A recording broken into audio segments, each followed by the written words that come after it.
আমার বুঝি খুব মন বসছে সংসার কাজে, বুঝি মন বসছে লেখায় পড়ায়। আমার বুঝি ইচ্ছে হচ্ছে হাজারটা পড়ে থাকা কাজগুলোর দিকে তাকাতে, সভা সমিতিতে যেতে। অনেক হয়েছে ওসব, এবার অন্য কিছু হোক, অন্য কিছুতে মন পড়ে থাক, অন্য কিছু অমল আনন্দ দিক।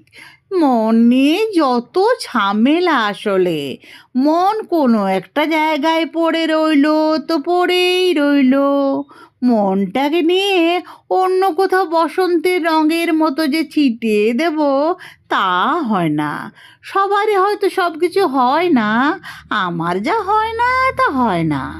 তুমি কাল জাগালে, গভীর রাত্রিরে ঘুম থেকে তুলে প্রেমের কথা শোনালে। মনে হয়েছিল যেন স্বপ্ন দেখছি। স্বপ্নই তো।